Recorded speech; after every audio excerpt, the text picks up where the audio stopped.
Good evening. The Show Me Institute's very pleased to bring you tonight's program.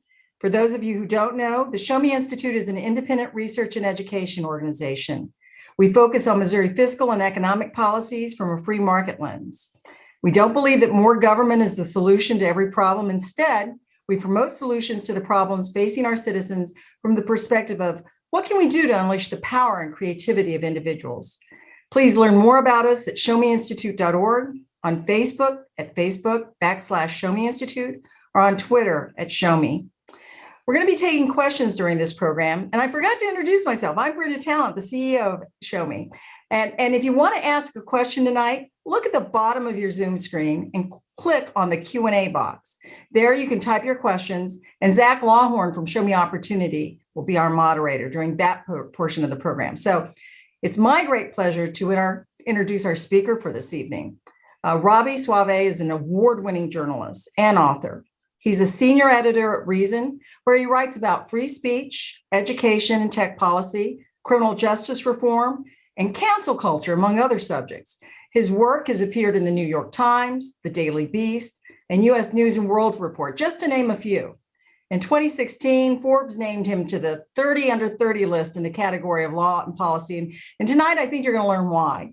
He also serves on the DC Advisory Committee to the U.S. Commission on Civil Rights. This evening, Robby joins us to talk about his most recently published book, Tech Panic: Why We Shouldn't Fear Facebook in the Future. So, Robby, I'm going to turn the program over to you, and you can tell us why we shouldn't panic. Thank you so much for that introduction, and thanks for allowing me to speak to your audience tonight. It's probably a provocative title at the moment. I know that everyone is very worried about Facebook, especially over the last few weeks as we've had these supposed several revelations about various harms that the company is responsible for. There was another round of hauling Facebook people before Congress. This whistleblower, this former employee of Facebook, came forward to discuss the deficiencies she sees with the company. So there was a lot of a round of what I have termed panic and what I've written my book about. The reason I wanted to write it is I've actually seen I'm surprised by the level of bipartisan fear of social media. This is a cluster of issues where the right is as interested in regulation as the left, which is a surprising phenomenon, at least in recent times. Everyone from Elizabeth Warren and Joe Biden and Nancy Pelosi and other Democrats to Donald Trump and Ted Cruz and Josh Hawley and other Republicans, there's this giant consensus that big, quote unquote, big tech, social media, Instagram, Facebook, YouTube, Twitter, and on should be either broken up or regulated in some other way, or should have their liability burden increased by the repeal of Section 230, so that they would suffer more penalties and pay for their various sins. Now, the interesting thing is the right and the left, while they agree that something has to be done, the government ought to do something about social media, there's disagreement on why. In fact, there are exact opposite complaints. Broadly speaking, the progressive left thinks social media companies do not regulate enough content. They do not moderate enough content, do not take down enough speech. The left thinks they leave up too much speech that's misinforms people or causes hate or spreads division, et cetera, and so on and so forth. The right has the exact opposite concern, that social media is taking down too much content, engaging in too much moderation or censorship, taking down too much information they ought to leave up. And so this puts companies like Facebook in the very difficult position of not being able to do anything to satisfy both of these competing political factions. And so you're seeing a lot of kind of bad proposals that have me quite worried as a libertarian, as someone who's skeptical of government regulation for both philosophical and moral reasons, but also for practical reasons. And I've become quite convinced, and have only become more convinced writing this book and since publishing it, and even in the wake of the news about Facebook and other companies, I'm more convinced than ever that some of the complaints, some of the criticisms we make of social media are overblown. Some are totally illusory. Some have merit, but the solutions on the table are very bad. They would either not fix those problems, or they would even make worse some other problem. And so there's very, very few big tech issues. There are a few. There are some areas where I would give some ground, but there are very few issues that check off both these boxes. A real serious problem, and something the government and something a specific government intervention could do something to fix. So I'm going to get into some of those. My book is sort of broken up by chapter, where I try to hit every kind of issue category of things that people are really freaked out about. And I'll start with I'll actually start with what I address in the middle of the book, but something that's been, I think, at the forefront since I published it, which is the harm to teenagers, young people, the depression, addiction, that kind of thing. I've been hearing a lot of concern about screen addiction for a long time. So this is the idea that social media, the technology is uniquely addictive. There are certain programming methods, the fact that more content loads by itself, the fact that they have features that try to keep you engaged as long as possible. And the idea is that this is addictive. This is rewiring the brain. This is akin to alcohol or tobacco or gambling or something like that.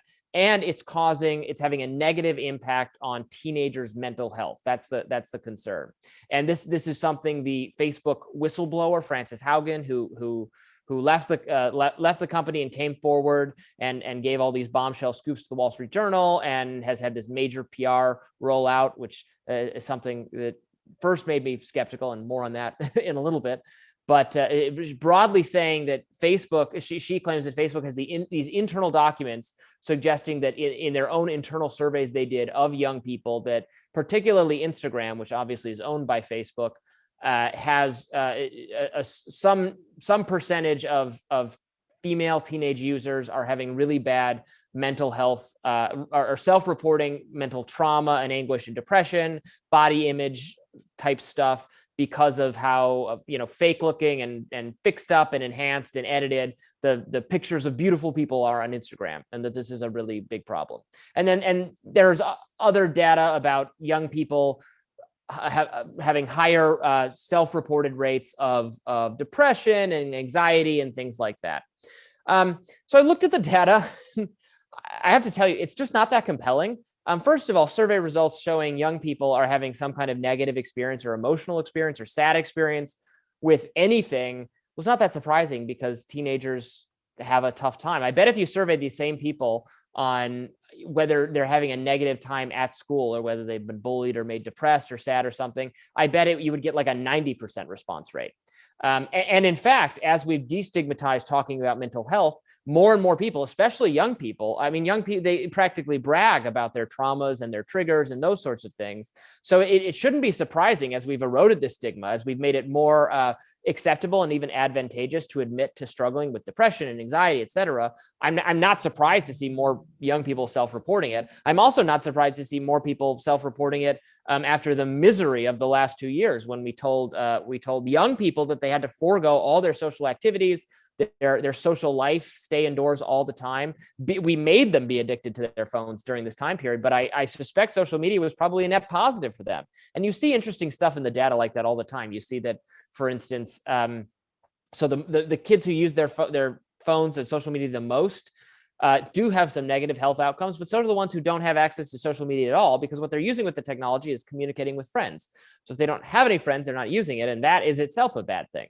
So I come away from it not nearly as concerned as everyone else seems to be. And then you also get to the point where, okay, if it is a problem, parents, you don't need the government's help here. Just limit the amount of time your kids are on social media, just as my own parents limited the amount of time I could play video games when I was a kid. In fact, there are a lot of overlaps here, because a lot of the same arguments being made about social media have also been applied to video games, which is a broader theme of my book. I've looked at the history of all the various innovations in the communication space. And what you find is the same hand-wringing, the same panic, the same, oh my God, this is going to be terrible, the government needs to do something, that we're seeing for social media now. Well, that was true of video games. That was true of the television. That was true of the radio. That was true of the phonograph. The New York Times called for Alexander Graham Bell to be killed because they were so worried about the negative impact the phonograph would have on society. This is a theme I return to a lot, actually, the extent to which the mainstream media has encouraged panic about new technologies, how newspapers have encouraged it, because these new technologies, radio, TV, and on, compete with newspapers. And in fact, social media has broken the stranglehold that mainstream media, traditional media has over what you're allowed to say and think and discuss. And they hate it. And so they want to destroy these companies in revenge and as part of a kind of a business rivalry. So, and that kind of segues into another big category of issues I talk about, which is the bias and censorship that I think really particularly animates the right. Conservatives, I know, are very worried about bias and censorship, that they're taking down too much right-leaning content on social media. So I think this is a problem. Obviously, I think what Twitter and Facebook did to the Hunter Biden story, for instance, was reprehensible. In fact, it was so bad they admitted it was a mistake after they did it. So that kind of thing I am somewhat worried about. But the right should keep in mind that it's inarguable that social media on the whole has been very good for the right. In fact, the top posts on Facebook are often from conservative speakers and websites. Anyone who falls outside the narrow range of permissible opinions, permissible liberal opinions that the mainstream media allows, is benefited from having alternative platforms, from being able to speak on Facebook, YouTube, etc. I mean, this is also true of probably the very far left, libertarians, contrarians, alternative speakers, everyone who's not maybe quite acceptable or whose opinion is not likely to appear in the Washington Post, at CNN, or the New York Times benefits from having these alternative platforms, social media. And I can tell that because this is one of the reasons people, mainstream reporters for those outlets, are the most anti-social media of all. So it worries me that a lot of the concerns, some of them may be valued, valid. Doing something to hurt social media would backfire against the people who need it, the alternative speakers. And in fact, the proposals on the table, one beloved by would-be regulators on the right and the left, Donald Trump has tweeted about this, but Elizabeth Warren also wants to do it, and so does Joe Biden, is reforming or getting rid of Section 230, which is the federal statute that gives liability to the platforms. It's important to explain this a little bit. So this statute makes it so that you can't sue Facebook essentially for libel. So if I post something on Facebook and it's defamatory and I'm defaming you, you can sue me, but you can't sue Facebook. Now, this is different because if I write a defamatory article, you can sue Reason Magazine.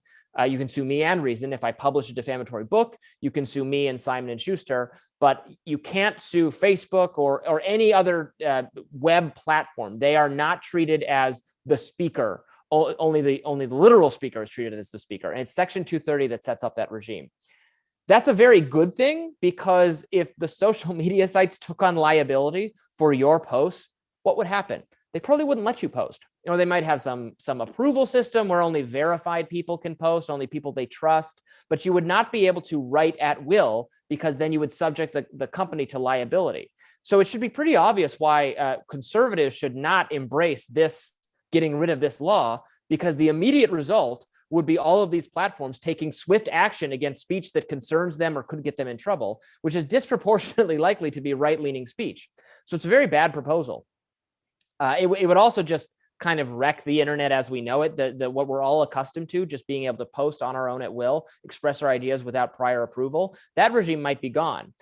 It might also further entrench the biggest players because they can afford to take on more liability risk than their upstart competitors. In fact, Facebook has signaled some willingness to amend Section 230, I think possibly because it knows it is best positioned to capture, in a regulatory sense, whatever governing board it would be responsible for determining that liability protection. Twitter, a smaller competitor that does not employ as many content moderators as Facebook, is dead set against it. I mean, I think this is very akin to when Walmart comes out for raising minimum wage, knowing it puts its competitors out of business and then it can raise prices. It's a very similar dynamic. So while I think bias and censorship are serious concerns, we should be wary of them. I think overall the impact of social media has been favorable, and the proposals on the table wouldn't really fix the censorship problem, but they would make worse a lot of other problems. I'll take a concern that Democrats and the left have as well that I think is misplaced. That's the concern that Facebook stole the election for Donald Trump, that by allowing so much Russian malfeasance on the platform, this was what caused Trump to be elected. This criticism of social media really falls apart if you look at it even in a cursory way. We're talking about a Russian agent certainly tried to influence people on social media, but this was a drop in the bucket. It was a small number of accounts of groups. They had nowhere near the direct targeting kind of capacity of the things we heard about Cambridge Analytica and so on, that they had this precise database, they had your information, they could precisely target you. All of that was false. That's not true at all. It was a ham-fisted effort that was nowhere near as vast and persuasive and well-financed as the candidates' own efforts to convince you to vote for them. Like, we're talking about a chump change compared to the millions and millions and millions of dollars that Donald Trump and Hillary Clinton spent to convince you on social media. So forgive me for just not being persuaded that was like the thing. Also, let's keep in mind that all sorts of media companies explicitly tell you who to vote for. There's still more diversity of thought going on these social media sites than there is on cable news channels that are either there are 24/7 news propaganda at some points, either for or against Trump, depending on who you're looking at. So it's that manifests a high degree of bias, a much higher degree of bias than Facebook, which is disproportionately getting our attention because it's new, and we have a tendency to seize onto the newest technology and say that's the reason, that's the bad thing. But pre-existing communication platforms were engaged in influence, and then you could have a debate whether that kind of influence is even improper, but it's certainly more vast in the other platforms. I'm also very skeptical of claims that some progressives make that YouTube, for instance, is this extremist warping device that kids log onto it, they watch videos, and then they tumble down some rabbit hole, and then they see videos from the alt-right or from Nazis, and then they become Nazis. YouTube became aware years ago of that maybe in some cases people were being unwittingly directed to extremist content. Well, they fixed it with a snap of their fingers, and now it's more likely that extremists will be showed non-extremist content. You're more likely to be working the other way. So again, I don't think this is a very a concern that really argues for regulating these companies or breaking them up. There are certainly some people on the left who see a big, successful company, a powerful company, and don't like it because they're anti-capitalist in nature and they want to do something about it. I don't possess that ideology, so I don't share that concern. Why people on the right are embracing that, I can't quite understand, but they are.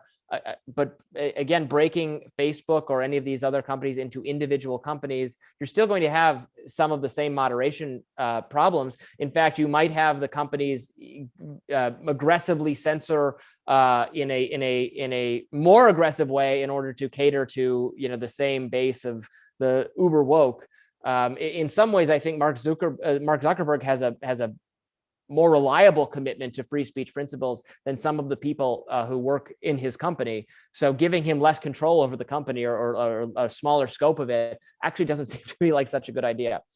Before I turn to questions, I'll just say, I'm a libertarian, so I don't want the government to regulate social media, but I for the sake of practicality, I will accept that if there is some really, really bad problem and we can't think of some other way to solve it, okay, maybe the government needs to do something. But I have yet to have those two things matched. I do think when we're talking about violence or terrorism, the ability for social media to be used for the fostering of violence, both domestically and abroad, there I do see maybe a proper that being a proper function of government to do something. I also think some of the trade-offs with privacy that we've been forced to make, I would make the trade-off the other way in favor of privacy, and that might involve some formal updating some privacy policies so that are, for instance, very personal photos or information that being leaked. I think there ought to be an obligation on the part of the platform to take that stuff down, and right now there isn't. So I'm open to some kind of tweaks of existing law on those fronts, but I think the issues that more attract attention right now: bias, censorship, addiction and depression, fostering extremism, election interference, I think those are all not as big problems as they're made out to be, and then the solutions being proposed by right and left are just really, really terrible. So let's be careful before we stumble into this vast new regulatory regime and like break an internet that, you know, despite some flaws, is really functioning in a way we ought to be thankful for. All right, great. Thank you for that. I want to remind our listeners to submit your questions using the Q&A box at the bottom of your screen. Robby, while we wait for those to come in, did the process of this book have any impact on how you personally use social media? Oh, that's a great question. You know, Facebook is in the subtitle of the book, and a lot of what I talk about is about Facebook because Facebook seems to drive a lot of the conversation, and it has a lot of users. But I personally don't even really enjoy using Facebook anymore. And actually, this is one of my arguments for why we don't need to do anything about it. I think Facebook's best days are probably behind it. It's struggling to attract the kind of users it wants, which is new, young people, because that's what advertisers want to see you having. It's boomer book, man. It's a site for older people, and I don't want to be there. And people younger than me really don't want to be there. It would surprise me if the site has as much cultural, political, and social relevance 3 years from now as it did 3 years ago. I really do think it's a dying star, and thus we ought not to be so concerned that we need to break it up. I think it might break itself up. I know you were joking when you called it Boomer Book, but they are rebranding and they are reported to change the name. As someone who just put a book out with Facebook in the title, as you mentioned, what are your thoughts on that? I think it would be really cute if they just undid, you know, that famous scene from the Social Network movie where what's his face from NSYNC? Justin Timberlake portraying another person whose name I can't remember, the founder of Napster, Sean Parker, and who suggests instead of the Facebook, it just be called Facebook. So my suggestion is they should just undo that and they should call it the Facebook again. There you go. Well, Zuckerberg, if you're watching, Robby has submitted a suggestion. All right, our first viewer question: what are your thoughts on decentralized platforms like Odyssey? This is, I'm all for them. This is a little beyond my technical expertise, to be frank. It's not beyond the expertise of my brilliant coworkers at Reason, who are more technologically savvy than I am. Zach Weissmuller, in particular, works with me at Reason and writes very eloquently about how the blockchain and crypto and a decentralized internet is not only possible, it is the future, and it will solve a lot of these concerns because there will be no one central authority in charge of these rules. So I am all for that. I think that I'm persuaded that's the future. My book doesn't focus on that as much because I frankly ran out of space, and I would have had to make myself more an expert in this, and I feel more comfortable with the kind of regulatory and speech policies. But yes, I'm all for this, and there's a lot of good reporting or good writing at recent.com where I work on this subject. Why do you think that there's not more competition, or I guess successful competition, in the social media space? You mentioned maybe some of the barriers to entry, but in your mind, what are some of the things keeping these monoliths on top and preventing competition? I mean, so there's some competition. It's in each of its core functions. They're like Facebook has competition. Facebook competes with Twitter as this, you know, kind of as a social media site. As a news delivery service. It competes with Google in terms of as a political advertisements service. It competes with, I guess, with your own. With your yearbooks as a photo repository. Maybe it has a monopoly in that function, but it's just that monopoly power doesn't give it very much power, actually. I mean, it's weird to these things are not monopolies in any kind of traditional sense of the word monopoly. Now, we might still say they're too powerful and they have too much centralized control, but the thing that monopolies do that scares people is, you know, a firm is the only firm that has this resource. There's nobody else that has it. And then it can raise the price of this resource. So it hurts the consumer. That's not what happens in any of these cases, because Facebook doesn't charge you. You're not a customer. You're a user, and it makes money by selling advertisements to you. So it's not like if Facebook raised the prices, it doesn't matter because we don't pay for it. We don't want to pay for it. It wouldn't hurt, and you could just not pay for it. You could just not have it. It wouldn't be the end of the world. What these companies use, have power to do is actually hurt competitors. But there's no real understanding in traditional antitrust law that hurting competitors is something we're trying to guard against. But it is true, right, that the coordinated action against Parler to take it out of the App Store and places like that. We don't have a law to stop that. Now, it looked shady as heck to me. I was I thought their reasons for doing it didn't make a lot of sense. Now, if they broke their terms of agreement to these, they can be sued for that still. There are barriers to entry, and so you don't see a lot of competition coming on, but it could happen. I mean, right now, TikTok is the major competitor. This is a company that Facebook can't acquire. Snapchat's a competitor. There's always something new and interesting, exciting that young people will gravitate toward, and the old stuff will lose its luster. That's what happened with MySpace. That's what happened with AOL Instant Messenger, which were the social media sites that I used when I was a young person. I couldn't imagine, being without MySpace for like a couple year period of my life. And then one day it was kind of like, I don't really need to do this anymore. Oh, what's this Facebook? This is interesting.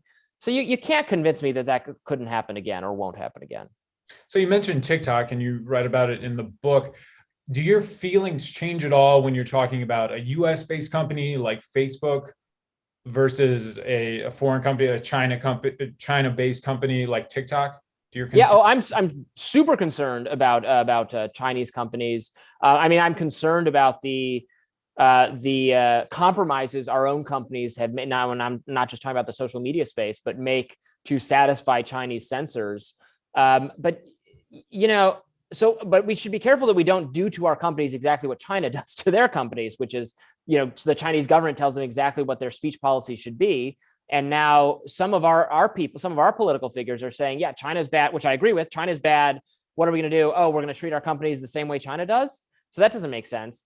And then some of these questions get very tricky. Like, okay, I get it. So Google is not in China, got out. Then the Chinese government says, okay, you can have Google in China, but you have to have a version of it that censors all of these topics. What should Google do? I'm open to, I always ask people this because I don't think it's obvious. Even if so obviously Google wants to make money. So take that out. Let's say Google is only concerned about human rights and making the world a better place, which of course is not true, but let's say that's the only concern they're thinking about. Should they provide a censored version of Google for China? I don't know. I honestly don't know, because on one hand, you want to say, nope, no compromise with tyranny. Absolutely not. That's morally satisfying. I get that. But then that just means the people of China get no Google. So is a version of Google, even a censored one, better than no Google? And then, maybe they find ways to get around the firewall, or they still get some access to information, that the government doesn't think to block, and it improves their standard of living. And they, eventually want liberal reforms that get rid of this kind of thing. Maybe that's pie in the sky and will never happen. But to me, it's not obvious, the answer. Even if you're just thinking about what should this company do from the standpoint of a free society, I don't know. Some of these decisions are legitimately hard. So you mentioned that politicians on either end of the spectrum, your Liz Warrens, your Josh Hawleys, they like to tout out this Section 230 issue. Is there an argument to be made that this is a problem that is too popular to solve expediently? It's something that can gin up bases, and so there might be a middle ground that everyone could agree on, but that's not going to happen anytime soon because we're too polarized, and it gets the respective bases animated. I mean, maybe that's frustrating if it's the case. Look, I think changing Section 230 is like one of the worst ideas anyone has ever come up with, because it will backfire and make worse the exact problem conservatives are trying to solve. Like you want a Section 230 version of Twitter and Facebook. That's one where you can't say anything. And so it makes no sense. I get it. The point really is to punish these companies for having made moderation decisions that conservatives don't like. Okay, I get that. If you just want revenge, and I, by the way, I don't agree. You know, some people will say, you know, this is like Section 230 is some ironclad law, so it shouldn't be. So, so I don't think Section 230 is fundamental in the same way the First Amendment is fundamental. Like I would fight any effort to change the First Amendment on principle, no matter what. Section 230 is not like that. It is a law. Congress can change it. They certainly have the right to change it. I'm not saying it cannot be changed.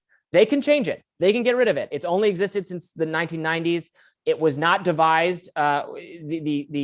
The landscape right now is very different from the one when it was proposed. So I'm not being dogmatic about it, but what would happen if you changed it is you would narrow the range of things people could say on these platforms, and it would just not benefit conservatives to do that. It would benefit the New York Times if you did that, but it wouldn't benefit conservatives. So then the only reason to do it is just to make life harder for these companies. So if you want, I guess maybe that's what Josh Hawley wants. That maybe that's what JD Vance wants, is like pure revenge. But I don't care about pure revenge. I want to create I want more different, a wider ranging conversation on social media, and you need Section 230 to have that. So to give kind of an uplifting message, in your book, you talk about some of the good things of social media, some of the things that weren't possible before, and some of the things about social change and movements. And can you say a little bit about that and some of the good things that have come with social media? Yeah, I mean, I think there are a lot of good things about social media. I think all innovations in the communication space tend to be good. I mean, I'm in, for my own field, I'm in political journalism.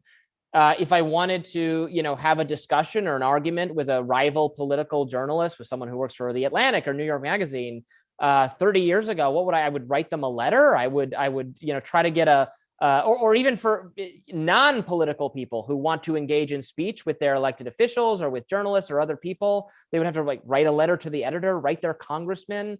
Now you can like that, snap of your fingers, you can be talking to someone. You can be talking to people halfway across the world. I've made friends all over the world, all corners of the internet. I'm in a number of, I'm in forums about various, I'm a video game and board game geek, if you couldn't tell. I contribute to forums that are built around just discussing the things that I like, and there are different curated forums for each of those things.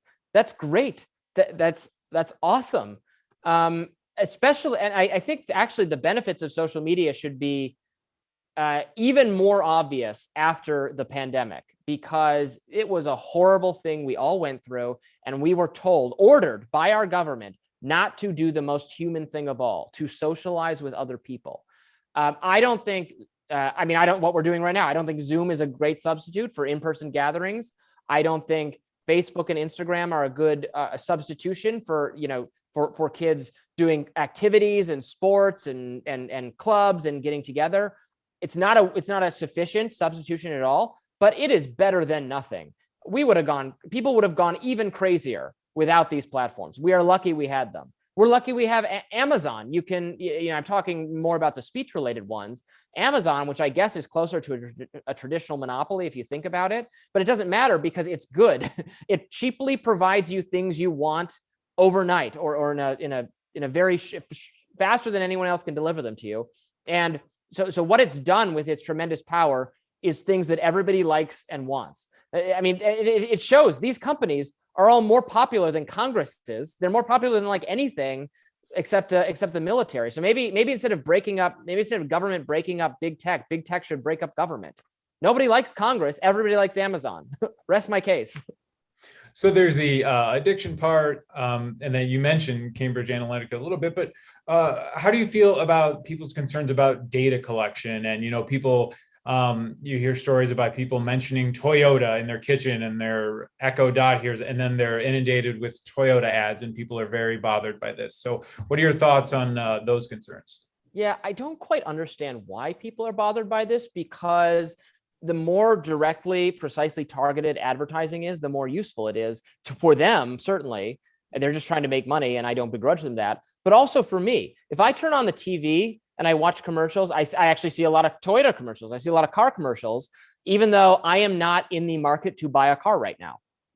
This is a waste of space. I have to sit through something that doesn't appeal to me, doesn't reflect my interests, that I'm not interested in.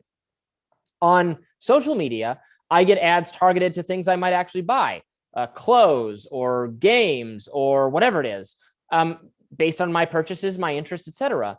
Well, this is a good thing. If I have to see ads, I'd rather see ones that are relevant to me than ones that aren't. So I don't think this process is assumed to be nefarious for reasons I don't think it's nefarious. Certainly, it could be used for nefarious purposes. It could be used by government for nefarious purposes, and I'm against that. But that's a government problem, not a problem with the technology or what the platforms are doing. I don't like how much coordination there is between the platforms and the government, but that's mostly motivated by their desire not to be regulated out of existence by anti-tech zealots in the government. So that's where I turn my attention. This problem gets a lot of attention in The Social Dilemma, which is this wildly manipulative Netflix film. Hilariously enough, a film about how social media is manipulative. The film itself is far more manipulative. It is all these ex-tech people, ranting about how they figured out how to basically do mind control. They didn't. Mind control is fake. It doesn't work. It's not. You still have agency. You still have control over your lives. There are some people who get really addicted to social media and it's bad for them.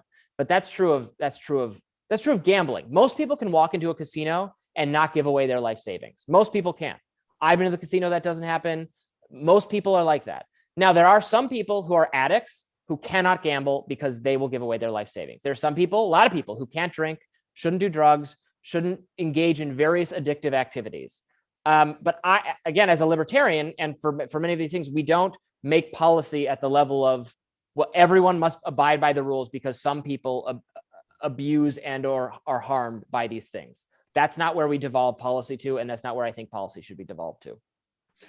So you liken social media to other communication advances, TV and radio, and do you think, if you had to say what stage of social media we're in right now, are we in the silent movies? Are we in the black and white TV? What are we going to look back on 2021 in 20 years and say like, oh man, I can't believe that's how we used to handle, Twitter and Boomer Book, whatever the new name's going to be. Or do you think we're pretty late in the game and we're pretty close to what the final version is always going to look like? Oh no, it's going to get so much better. I have no idea what it's going to look like, but the trajectory of it has been, it just gets exponentially more interesting and more cool what you can do. It'll I don't know, it'll load faster. It'll be easier to find people.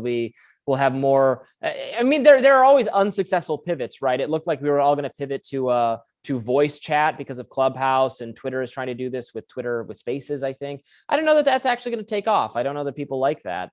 So there was a pivot to video. Now, this was something that Facebook did that was truly manipulative and wrong, and they were sued because of it, and they deserved to be sued. They misrepresented how popular their videos were. They say it was an accident, but I think it might have been a recklessly negligent accident, where they misrepresented to media companies how popular videos were on Facebook. So then a lot of media companies started producing a lot more videos. They deprioritize other content. Videos are more expensive to make, video content for journalism outlets. So it was a costly investment to go in that direction. It turned out that Facebook was miscounting videos, and they're not that popular. So that hurt a lot of companies, and that was fraud. So they were sued, and they paid out, I think, or it's ongoing or something. But they were right to be sued. So some issues can be addressed through the normal legal system, fraudulent activity, et cetera. There are laws. These platforms do have to take action against sex trafficking and some other, violence, other things. That doesn't get Section 230 protection. So it's like there are laws on the books to deal with some of the problems. But I was getting a little bit of field of what you're asking. I think the future is you keep hearing, now I'm suddenly hearing the word metaverse all the time, which I frankly don't even fully understand what is meant by that. But I think it's supposed to be this immersive kind of total world experience, where there's many different platforms or types of platforms, all owned by the same company or with the same themes or even storylines or something like that. So that sounds exciting. I'm excited to see what comes next. This is mostly great things that have vastly improved my life and probably yours too. What similarities do you draw from the attempts to break up AT&T to attempts to break up large tech companies? That's a great question. I do have a chapter about AT&T and monopoly stuff in my book. The important thing to recognize about AT&T was a monopoly because the government made it a monopoly. The government said, you are going to be a monopoly. You're going to be a regulated state-sanctioned monopoly. There's actually some question about whether AT&T was actually headed in that direction before they did that. Certainly, they had a lot of control. They had a lot of control over the telephone lines. But Alexander Graham Bell's, the Bell Company, their patent was expiring. They did face competition. Their percentage that they owned of the market had decreased a lot. And then the government swoops in and manages it in such a way that they become this totally dominant company. And then what happened is that was terrible and everyone hated it. People used to joke, I mean, this is a little bit before, my time or my awareness. I was born in 1988. But like Saturday Night Live used to be filled with jokes about how much the cable companies, the phone company rather, sucked. This was something that everybody hated. So yeah, I mean, you can make a fine case that it was correct to break up this company that was in its position of power solely or predominantly because of government action. But then, within a decade, or I don't know the exact, I can't call the exact timeline, but within some number of years, now that it doesn't even matter if they were a monopoly. It doesn't matter if it was all under one umbrella. This isn't an important thing anymore. Like new technology has totally outmoded. It's the dinosaurs. So that just shows you why something that seems, really scary and powerful and has too much control, and then it doesn't because of innovation shortly thereafter. But I will say, if you're in favor of breaking up companies, I don't know why the cable companies are not the ones being targeted. Like Comcast and Verizon are Xfinity and Fios, which I've had both of those services for. I mean, I used to have Xfinity and now I have Fios. They are terrible. And they are absolutely horrible. You do pay, unlike social media, you do pay for them. They're expensive, and they're in some places they face no competition at all because of the way it's structured and the way the cable lines are owned, and their customer service is horrible. These companies are really bad, and now we have streaming and everything, and we don't. So I'm not saying they should be broken up because I'm distant, but although maybe there might be so many cronyist kind of involvements there that'd be perfectly morally justified. But if you want to break out your hammer and you just need to break up some company, please leave Facebook alone and go after Xfinity. Is one of your concerns with the forming of regulations for social media companies that some of the principal actors in those regulations would be in their 70s and 80s? Yeah, anyone who really wants to regulate, that thinks Congress should regulate social media, please watch like 5 minutes of any of these hearings where they question Zuckerberg and Dorsey and Sundar Pichai and all the others. This is what's the word? Is it a gerontocracy? It's government by the very old. Our government is like older than it's been in a long time, maybe ever. Joe Biden is ancient. Elizabeth Warren is ancient. Bernie Sanders is ancient. Donald Trump is ancient. Chuck Grassley is going to run for re-election. He's like 108. He's in his 90s. He's old. These are old people. They do not get this technology at all. And I'm not trying to have some bias against elderly people, but in the questions they ask, it is clear they do not understand. They routinely ask dumb questions. I remember some examples. They asked Zuckerberg, shouldn't people be able to, see all the data, all the information you have on them? Users should be able to have access to that. They do have access to that. They already have access to that. You can download that. They don't know where. They don't understand like what the cloud is. They don't understand. They don't get it at all. One of the senators, it escapes me, who held up like a poster board with printed off pictures of Facebook groups, and he was asking Zuckerberg like why these are on this. Like Zuckerberg doesn't know that. He doesn't know there's a trillion different. Anyway, he's in the office. He really should know. He really should know. He really should know. It's so bad. It's really bad. So no, And then also, if you did have some regulation, if you set up some, I mean, Josh Hawley's, one of his ideas was there should be a committee composed of either set up by the Senate, and they'll get to decide if you're politically neutral enough to be entitled to Section 230 protection. Well, the Democrats control the Senate. So I don't want Elizabeth Warren deciding what, and I keep using her as an example because she feels similarly. She wants this power. I don't want the Democrats deciding whether Facebook is politically neutral enough to be entitled to protection from liability. They're going to censor more COVID stuff if you do that. These are all the people who thought you were racist if you even said anything about the lab leak theory. You want to give them more power over these platforms? It's just a very bad idea. Somebody wants to know, do you believe the elimination of Section 230 would result in the creation of another governmental regulation agency for social media, similar to the creation of the Department of Homeland Security? Yes. I assume that, I mean, I don't really think they're talking about getting rid of it so much anymore. Honestly, they're not talking serious about doing that much with it anymore. This was like Section 230 reform was kind of the hotness, like, I don't know, like a year or two ago. Now they've moved on to, we need to break up these companies, which I in some ways that's a less bad, it's still a bad idea, but changing Section 230 is really bad because it so obviously would make things worse. If you create, I was just kind of referring to that, you'd have to create some, I guess, other legal regime or for deciding how much liability these companies would face, or saying, well, under these circumstances, you won't face it. But anything that's short of what it is now is going to cause them to turn off more conversations online. They would have to, all websites would have to close their comment sections, all of them. You wouldn't have to, if the site is live. So we're not just social media. I mean, how could Yelp function?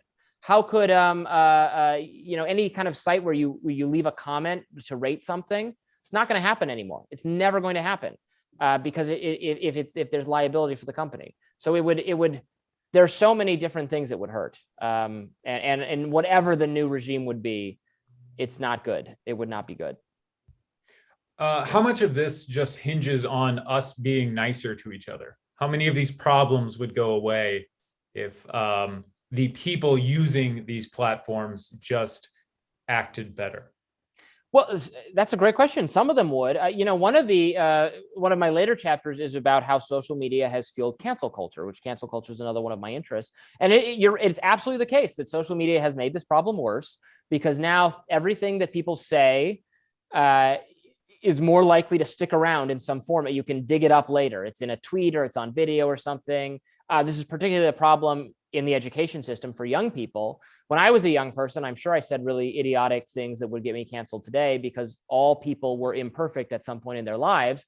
But I didn't have a smartphone yet, or it wasn't not one that was recording or cataloging speech the way they are today. So I don't have this problem, but young people today do, where their worst moment is immortalized and can resurface because of social media. And then social media, Twitter particularly, does this kind of mob thing.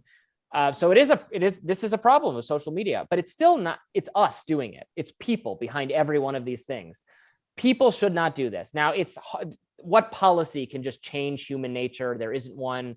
The best I can recommend is that the specific journalism practice of looking up people's old tweets when you're writing a profile of them or you're writing about them, that's just a journalism norm that should not be a norm anymore. Don't do that. Don't teach people to do that. Fire journalists who do that. It's bad. Stop it. I'm not the police. I'm not the journalism police, but in my role as a media commentator and critic, I advocate not doing that anymore.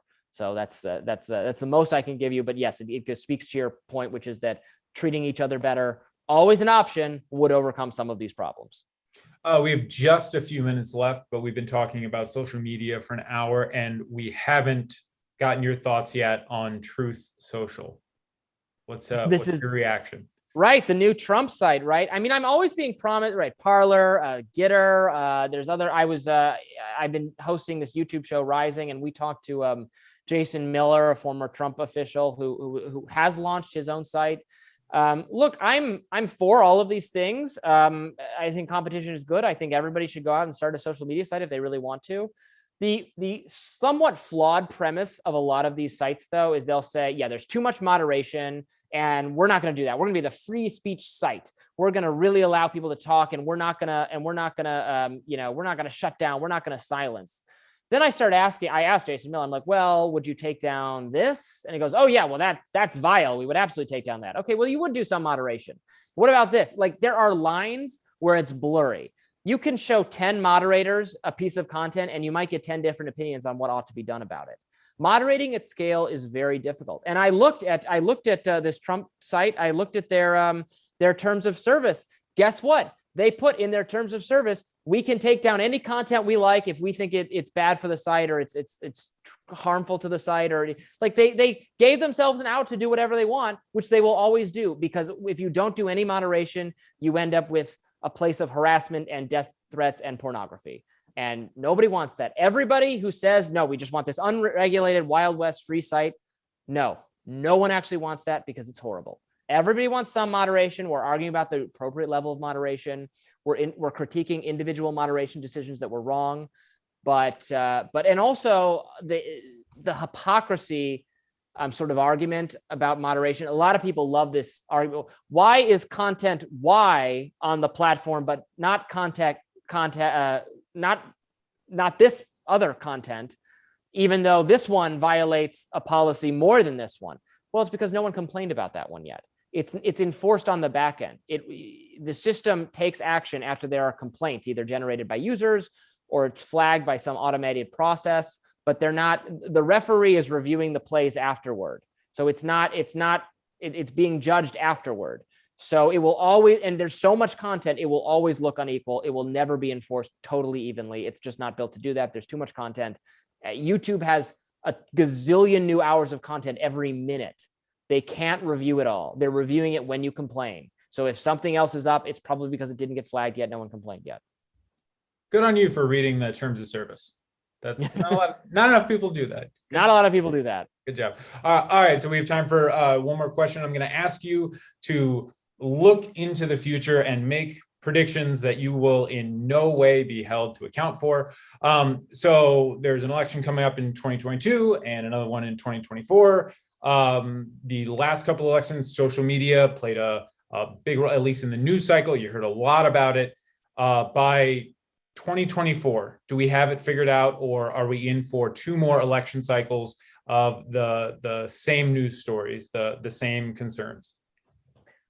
No doubt, at least in the next news cycle, I'm sure Twitter or Facebook will do something, probably to some conservative person, and then you're going to hear all this, oh, well, we would have, well, anyway, I expect the Republicans to do very well in the 2022 elections. So maybe it'll be the other side complaining about something.